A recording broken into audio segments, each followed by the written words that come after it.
గారి యొక్క ధోరణి చూసి ఒక రాష్ట్ర ముఖ్యమంత్రి ఈ రకంగా మాట్లాడతారా అని చెప్పి అసహించుకున్నటువంటి పరిస్థితి ఉన్నది. ఆయన నిన్న ఉదయమే పద్మ అవార్డు గ్రహీతల సన్మాన కార్యక్రమంలో నిన్న పాల్గొన్నారు. ఆ కార్యక్రమంలో మాజీ ఉపరాష్ట్రపతి వెంకయ్య నాయుడు గారు, చిరంజీవి గారు, పలువురు వక్తలు రాజకీయాల్లో వ్యక్తిగత దూషణలు ఉండొద్దని, విలువలు పెంచే విధంగా ఉండాలని చెప్పి అక్కడ సూచనలు చేశారు. ఆ సమావేశంలో పాల్గొన్నటువంటి ముఖ్యమంత్రి గారు స్వయంగా ఆ పెద్దల సమక్షంలో ఇక తాను ఎంతమాత్రం వ్యక్తిగత దూషణలు చేయబోనని, ఆ సభలో ప్రజలకిచ్చిన హామీని సాయంత్రం అయ్యేసరికి మారిపోయింది. నీచమైనటువంటి పద్ధతుల్లో తెలంగాణ రాష్ట్రాన్ని సాధించినటువంటి తెలంగాణ తొలి ముఖ్యమంత్రి కేసీఆర్ గారి పైన ఆయన వ్యక్తిగత దూషణలకు దిగిన విషయం మనందరూ కూడా చూసాం. అంటే రేవంత్ రెడ్డి గారి మాట తీరు ఏంటిది, మాట ఇస్తే నిలుపుకునే తీరు ఏంటిది అనేది నిన్న రెండు కూడా తేలిపోయినాయి. ఉదయం మాట ఇచ్చిండు, సాయంత్రానికల్లా మాట ఎత్తేసిండు. సరే, విషయానికి వస్తే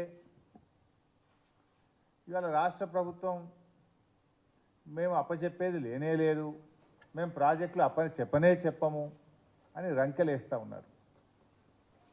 అసలు ఈ సమస్య ఎందుకు వచ్చింది? ఇవాళ మీరు స్పష్టంగా కేఆర్ఎంబి సమావేశాల్లో ప్రాజెక్టులను అప్పచెప్తూ నిర్ణయం తీసుకున్నారు. ఇవాళ నేను అన్ని ఆధారాలతో సహా మీ ముందుకు వచ్చాను. మీరు నిజంగా అప్పచెప్పకపోతే చర్చ ఎందుకు వస్తుంది? కేఆర్ఎంబి మీటింగ్లు 2 మీటింగ్లు అయినాయి. ఈ ప్రభుత్వం అధికారంలోకి వచ్చిన తర్వాత 17 జనవరి 2024 నాడు ఢిల్లీలో జలశక్తి భవన్లో సమావేశం జరిగింది కేఆర్ఎంబి మీటింగ్. ఆ మీటింగ్ మినిట్స్ ఈరోజు నేను సొంతగా తయారు చేయలేదు, ఇది కేంద్ర ప్రభుత్వం విడుదల చేసిన మినిట్స్. ఇది కేంద్ర ప్రభుత్వం ఇచ్చిన మినిట్స్. ఆ మినిట్సే చదువుతూ ఉన్నాను. ఆ మినిట్స్లో ఎంత స్పష్టంగా చెప్పారంటే, both the states and KRMB will discuss and finalize the protocols for handing over the Nagarjuna Sagar Dam and Srisailam Dam and all 15 prioritized component outlets to KRMB and come out with a concrete action plan in this regard within 7 days. 7 రోజుల్లోగా ఎలా అప్పచెప్పాలనేటువంటి ఒక action plan తయారు చేసుకొని మా ముందుకు వస్తారు. Both the states will hand over the 15 prioritized components outlets of Nagarjuna Sagar project and Srisailam project to KRMB within 1 month time period. ఒక్క నెల రోజుల్లోగా ఈ 15 అవుట్లెట్స్ను కేఆర్ఎంబికి అప్పచెప్పడం జరుగుతుంది. ఇది మినిట్స్ ఆఫ్ ద మీటింగ్. మూడవది, CRPF will keep a strict vigil on the dam site and will allow the engineers officials from Government of AP and Government of Telangana to enter the premises of Nagarjuna Sagar Dam only after the permission of KRMB. Telangana Andhra ఇంజనీర్లు ఎవరన్నా dam మీదకి పోవాలంటే KRMB అనుమతి తీసుకున్న తర్వాతనే CRPF పోలీసులు మిమ్మల్ని అనుమతిస్తారు. Number 4, both the states will immediately release the funds to KRMB for this financial year and the dues of yesterday's in order to enable KRMB to fulfill their statutory obligations. ఇంత స్పష్టంగా ఢిల్లీలో జరిగిన సమావేశంలో నెల రోజుల్లోగా ప్రాజెక్టులన్నీ కేంద్రానికి అప్పగిస్తారు అని చెప్పి ఇది మినిట్స్ ఆఫ్ ద మీటింగ్. ఈ మినిట్స్ వచ్చిన తర్వాత ఏం జరిగింది? తెల్లారి పొద్దున్నే పత్రికల్లో చూస్తే ఇది వెలుగు దినపత్రిక. ఇందులో కేఆర్ఎంబికి ఓకే చెప్తేనే శ్రీశైలంలో కరెంటు ఉత్పత్తి, నిర్వహణ బాధ్యత కేఆర్ఎంబికి ఇచ్చేందుకు ఓకే చెప్పిన అధికారులు, ఫలితంగా ఏపీకి లాభం, తెలంగాణకు నష్టం జరిగే ఛాన్స్. ఇది పత్రికలో స్పష్టంగా వచ్చింది. వచ్చిన మరుసటి రోజు 18వ తేదీ రాష్ట్ర ప్రభుత్వం ఏమైనా స్పందిస్తుందేమో నేను వెయిట్ చేసిన. ప్రభుత్వం నుంచి ఖండన లేదు, స్పందన లేదు. అదేవిధంగా ఇంకొక దినపత్రిక సాక్షి దినపత్రిక, ఇది మరుసటి రోజు 18వ తేదీ కృష్ణా జలాల హక్కుల పరిరక్షణలో ఫలించిన సీఎం జగన్ కృషి, అంటే ఆంధ్రప్రదేశ్కు మేలైందని చెప్పి, జగన్ విజయవంతంగా ఆంధ్రప్రదేశ్కు లాభం చేసిండని చెప్పి సాక్షి దినపత్రిక రాసింది. నెలలోగా ఉమ్మడి ప్రాజెక్టులు కృష్ణా బోర్డు చేతికి. ఇది అన్ని ప్రముఖ పత్రికలు స్పష్టంగా రాసినాయి. ఒకవేళ మీరు ప్రాజెక్టులు అప్పచెప్పింది నిజం కాకపోతే వెంటనే రాష్ట్ర ప్రభుత్వం స్పందించి 2వ రోజు రిజైండర్ ఇవ్వాలన్నా వద్దా, ఖండించాలన్నా వద్దా? 17వ తేదీ మీటింగ్ జరిగింది, మినిట్స్ స్పష్టంగా వచ్చినాయి. ప్రముఖ దినపత్రికలన్నీ కేఆర్ఎంబి చేతికి ప్రాజెక్టులు పోతున్నాయి, తెలంగాణకు నష్టం జరుగుతుందని, ఆంధ్రప్రదేశ్కు మేలు జరుగుతుందని, జగన్మోహన్ రెడ్డి గారు విజయం సాధించారని అన్ని పత్రికల్లో వస్తే ఈ రాష్ట్ర ప్రభుత్వంలో ఉలుకు లేదు, పలుకు లేదు, కనీసం చీమ గుట్టినట్టు కూడా లేదు. దెన్ 19వ తేదీ నాడు నేను ప్రెస్ మీట్ పెట్టి ఇది ఇంత అన్యాయం జరుగుతూ ఉంటే మీరు ఏం చేస్తున్నారు అని చెప్పి నేను గట్టిగా రాష్ట్ర ప్రభుత్వాన్ని నిలదీయడం జరిగింది. అప్పుడు తేరుకున్నటువంటి ప్రభుత్వం లోలో ఈ మినిట్స్ అంతా తప్పు, మేము ఒక ఉత్తరం రాస్తున్నాం ఢిల్లీకి అని చెప్పి నేను ప్రెస్ మీట్ పెట్టినాక స్పందించి లేలే ఈ మినిట్స్లో తప్పు వచ్చింది మేము ఒప్పుకోలేదు అని చెప్పి ఢిల్లీకి ఉత్తరం రాసిండు. ఎప్పుడు రాసిండు? నేను ప్రెస్ మీట్ పెట్టిన ఈ ప్రభుత్వాన్ని కడిగితే ఆ రోజు వీళ్ళు మేల్కొన్నటువంటి పరిస్థితి. ఇది మొదటి మీటింగ్. సరే, తర్వాత ఏమైంది? మళ్ళీ కేఆర్ఎంబి సెకండ్ మీటింగ్ జరిగింది 1 ఫిబ్రవరి 2024. ఈ మీటింగ్లో 1వ తేదీ మన హైదరాబాద్లోనే జరిగింది కేఆర్ఎంబి మీటింగ్. నేను అనుకున్నా మొదటి మీటింగ్లో ఏదైనా తప్పు చేసిండ్రేమో, 2వ మీటింగ్లో సవరించుతారేమో, రాష్ట్ర ప్రయోజనాలు కాపాడతారేమో, ఇప్పటికైనా వీళ్ళు మేల్కొన్నారేమో అని మేము ఆశించినాం. ఇది నేను నా సొంత కవిత్వం కాదు బై సాబ్, ఇది కేఆర్ఎంబి విడుదల చేసిన minutes. What I'm reading is minutes of the KRMB meeting. ఈ 2వ మీటింగ్లో ఒకసారి మీకు చదివి వినిపిస్తాను. 2వ మీటింగ్లో కూడా స్పష్టంగా the ENC government of Andhra Pradesh informed that they are ready to hand over all the outlets under their control of KRMB provided the government of Telangana state also hands over all the outlets under Telangana control to KRMB. తెలంగాణలో ఇస్తే మేము ఇవ్వడానికి రెడీగా ఉన్నామని ఆంధ్రప్రదేశ్ చెప్పింది. Then Telangana ENC, the ENC government of Telangana stated that they have to take concurrence of the government as the permission for handing over outlets of Telangana state powerhouses need to be obtained from TS Genco government of Telangana. ఏమన్నారు? Power house అవుట్లెట్లు ఇవ్వడానికి రాష్ట్ర ప్రభుత్వ అనుమతి కావాలన్నాడు, కానీ irrigation outlets గురించి objection చెప్పలేదు కదా. Number 2. Number 3, when all the outlets are handed over to KRMB, these will be under the control of KRMB and will be manned by the staff from both the states in equal proportion. This staff will report to KRMB through their salary and other benefits will be paid by respective state governments. ఒకవేళ మీరు project అప్పజెప్పేదే నిజం కాకపోతే 2 రాష్ట్రాలు ఉద్యోగులను ఇస్తాయి, ఆ ఉద్యోగుల జీతాలు రాష్ట్ర ప్రభుత్వాలే చెల్లిస్తాయని చర్చ ఎందుకు వస్తుంది? ప్రాజెక్టు మీరు అప్పజెప్పిండ్రు కనుక పారాగ్రాఫ్ 3లో ఏమన్నారు? 2 రాష్ట్రాలు కేఆర్ఎంబికి సమ నిష్పత్తిలో ఉద్యోగులను అప్పజెప్తారు, ఆ ఉద్యోగుల జీతాలు మాత్రం రాష్ట్రాలు చెల్లిస్తారు. మీరు ప్రాజెక్టులు అప్పజెప్పిందే నిజం కాకపోతే ఉద్యోగులు ఇచ్చే ప్రస్తావన ఎందుకు వస్తుంది? This is the minutes of the meeting. Number 2, ఇంకా మంచిగా వీడియోలోనే వినండి, వాళ్ళ మాటలుగా నేను చెప్పింది కాదు. You can listen their words.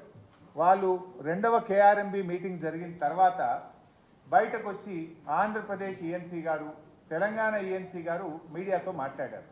ఏం మాట్లాడారో ఒక్కసారి దయచేసి మీరే వినండి. To hand over monitoring and water uses of 15 outlets which are identified on both the reservoirs. దానికోసం స్టాఫ్ని ఎవరైనా పెట్టాలన్న దాని మీద so representation from both sides ఉంటారు. మళ్ళీ 3 మెంబర్ కమిటీ రికమెండేషన్స్ ప్రకారము కేఆర్ఎంబి రిలీజ్ ఆర్డర్స్ను ఇంప్లిమెంట్ చేయడము, ఎన్షూర్ చేయడము వాళ్ళ బాధ్యత అవుతుంది. ఏదైనా సడన్గా ఇఫ్ దేర్ ఆర్ చేంజెస్ అంటే రిలీజ్ ఆర్డర్ ఇచ్చిన తర్వాత ఆ వాటర్ అవసరం లేకుండా పోయితే ఏదైనా స్టేట్కి, ఎందుకంటే సడన్గా వర్షాలు రావచ్చు, అప్పుడు నీళ్ళను సేవ్ చేయడానికి ఏదైనా ఇష్యూస్ ఉంటే కూడా ఇమీడియట్గా 3 మెంబర్ కమిటీలో ఉన్న any member from any state represent చేస్తే accordingly modifications will also be taken up. Seasonal ఇప్పుడైతే 3 మ్యాన్ కమిటీ ప్రకారమే ప్రాజెక్ట్ ఆపరేట్ అవుతుంది. బట్ ఆపరేటింగ్ పార్ట్ మొత్తం కేఆర్ఎంబికి తీసుకునేటట్టు ఈరోజు నిర్ణయం జరిగింది. కేఆర్ఎంబికి కావాల్సిన స్టాఫ్ కానీ both states Telangana and AP వాళ్ళు మేము మా స్టాఫ్ వాళ్ళకి ఇస్తాం ఆపరేషన్కు. Water releasing quantum, water releasing schedule as per 3-man committee decision జరుగుతుంది. విన్నారు కదా బయట 2 రాష్ట్రాల ఈఎన్సీలు మీటింగ్ జరిగిన తర్వాత బయటకు వచ్చి వీడియో కూడా మీకు పంపిస్తాను. ఆంధ్రప్రదేశ్ ఈఎన్సీ గారు స్పష్టంగా కాంకరెన్స్ అనే పదం వాడింది. అంటే ఇద్దరు ఈఎన్సీలు కూడా బయటకు వచ్చిన తర్వాత కేఆర్ఎంబికి ప్రాజెక్టులు అప్పచెప్తాం, ఉద్యోగులను అప్పచెప్తాం, నిర్వహణ అంతా కూడా కేఆర్ఎంబి చూసుకుంటుందని అంత స్పష్టంగా చెప్పినారు.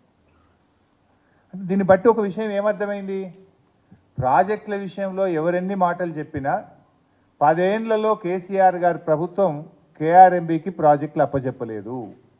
కానీ వచ్చిన 2 నెలల్లోనే మీరు అవగాహన రహిత్యంతో, తొందరపాటుతో మీరు ఇలా మన తెలంగాణ ప్రాజెక్టులను ఢిల్లీ చేతిలో పెట్టి అడుక్క తినే పరిస్థితి తెచ్చినారు మీరు. Is it not your failure? కానీ దురదృష్టం ఏంటంటే ఆ ఫెయిల్యూర్ను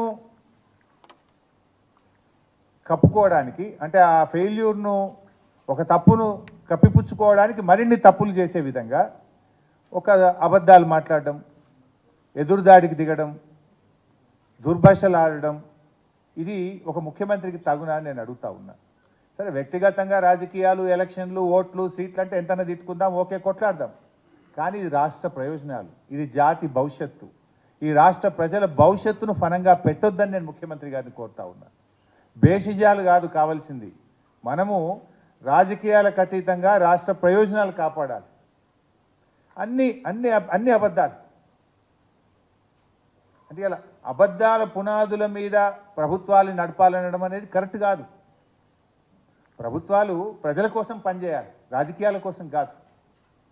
అట్లా మీరు నిన్న పలు అంశాలను కూడా నేను మీ దృష్టికి తేవాలనుకుంటా ఉన్నా. ఒక అంశం మీరు చూస్తే,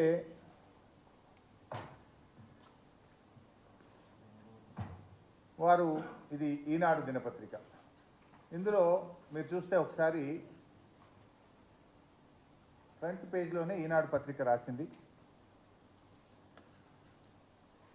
2022 మే 27న జరిగిన 16వ కృష్ణా బోర్డు సమావేశంలో ఎజెండా 16.7 అంశం కింద ప్రాజెక్టు కాంపోనెంట్లు అప్పగించడానికి అభ్యంతరం లేదని చెప్పారు. 2023 మే 19న 17వ కృష్ణా బోర్డు సమావేశంలో ప్రాజెక్టులు అప్పగిస్తామని అంగీకరించారు మీరు రాశారు. Now I will read out. First 16వ కృష్ణా బోర్డు మీటింగ్, ఇది 16వ కేఆర్ఎంబి మీటింగ్ యొక్క మినిట్స్. 16వ కేఆర్ఎంబి మీటింగ్ మినిట్స్. ఇందులో మీరు ఏమన్నారు, 16వ కేఆర్ఎంబిలో 16.7 పారాగ్రాఫ్ 16.7లో ప్రాజెక్ట్ అప్పగించడానికి అభ్యంతరం లేదని చెప్పారు అన్నారు. ఇది item number 16.7. I'm reading out, మీకు కాపీ కూడా ఇస్తాను. Presenting the agenda item, member KRMB briefed about board's consensus decision taken on its 15th meeting for handing over 15 direct outlets of Srisailam and Nagarjuna Sagar projects by respective states to the KRMB, while matching government orders for transfer of 2 components of Srisailam and 7 components of Nagarjuna Sagar by Telangana were still awaited. Andhra Pradesh ఒప్పుకున్నది, కానీ తెలంగాణ రాష్ట్ర ప్రభుత్వం మరి శ్రీశైలం మీద ఉన్న 2, సాగర్ మీద ఉన్నటువంటి 7 కాంపోనెంట్స్ను transfer చేసే విషయంలో ఇంకా ఉత్తర్వులు ఇవ్వలేదు. తెలంగాణ ప్రభుత్వం యొక్క ఆర్డర్స్ ఆర్ స్టిల్ అవైటెడ్. ఇందులోనే ఇంకా స్పష్టంగా కూడా చెప్పారు, ఇంకో దగ్గర తొందరగా ఇవ్వండి అని కూడా వాళ్ళు మనం రిక్వెస్ట్ చేస్తూ చెప్పినారు. అంటే ఇక్కడ ఎక్కడ కూడా ముఖ్యమంత్రి గారు చెప్పినట్టు 16వ కేఆర్ఎంబి మీటింగ్లో తెలంగాణ ప్రభుత్వం ఒప్పుకున్నదని ఎక్కడ చెప్పలే. ఇందులో ఆంధ్రప్రదేశ్ ఒప్పుకున్నది, తెలంగాణ ప్రభుత్వం యొక్క నిర్ణయం ఇంకా పెండింగ్లో ఉంది అనేటువంటి విషయాన్ని మీరు చెప్పిన పారాగ్రాఫ్లోనే స్పష్టంగా చెప్పారు. నెక్స్ట్ మీరు ఇందులోనే ఇంకో పారాగ్రాఫ్, ఇందులోనే ఏమన్నారంటే మీరు మే 19, 17వ కృష్ణా బోర్డు సమావేశంలో ప్రాజెక్టులు అప్పగిస్తామని అంగీకరించారు అన్నారు. ఇగో ఇది మేలో జరిగిన 17వ కృష్ణా బోర్డు మీటింగ్ యొక్క minutes.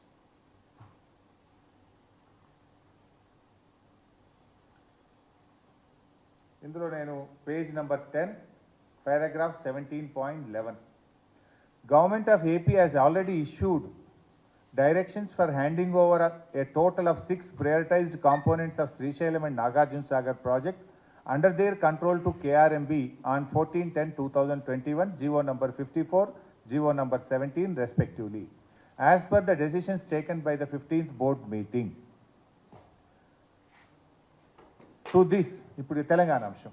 To this, Special Chief Secretary I&CAD, Government of Telangana stated that they do not agree for transfer of the components of Srisailam and Nagarjuna Sagar and stressed that the matter may be referred to the Apex Council to discuss common assets and to review the Gazette notification of 2482 dated 15/7/2021. ఎంత పచ్చి అబద్ధం మాట్లాడతారండి ముఖ్యమంత్రి. ఒక ముఖ్యమంత్రి ఇంత పచ్చి అబద్ధం ఎంత స్పష్టంగా అయ్యాలి. ఈ దినపత్రికలో ఈ పత్రిక చదివిన పాఠకుడు ఏమనుకోవాలి? ఈనాడు దినపత్రిక చదివింది ఒక రాష్ట్ర ముఖ్యమంత్రి మాట్లాడితే నిజమని అనుకుంటారా అనుకోరా? భవిష్యత్తులో మీరు కూడా జర్నలిస్టులతో కూడా మనవి ఏంటంటే ఆయన మాటలు చెక్ చేసుకొని మీరు రాయాల్సిన పరిస్థితి. ఎందుకంటే మన క్రెడిబిలిటీ పోతుంది, పత్రికల క్రెడిబిలిటీ పోయే ప్రమాదం ఉన్నది. ఒక ముఖ్యమంత్రి మాట్లాడినప్పుడు ఒక ప్రముఖ దినపత్రికలు ఏమైంది వాళ్ళ ఆయన సో 17th బోర్డు మీటింగ్లో తెలంగాణ ప్రభుత్వం ఒప్పుకున్నది అని చెప్పింది.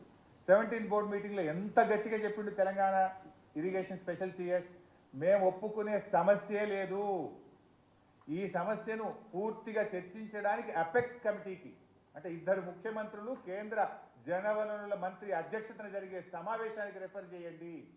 ఈ కేఆర్ఎంబి ఇచ్చిన ఆర్డరే తప్పు, ఈ ఆర్డర్ మీదనే పూర్తిగా రివ్యూ చేయాల్సిన అవసరం ఉంది, మేం ప్రాజెక్టులు అప్పచెప్పే సవాలే లేదు అని చెప్పి ఆ రోజు అప్పటి ప్రభుత్వం అంత స్పష్టంగా చెప్పింది. మరి ఇంత పచ్చి అబద్ధాలు పట్టపగలు సెక్రటరియట్లో కూర్చొని ఒక ముఖ్యమంత్రి గారు మాట్లాడడానికి తగునా?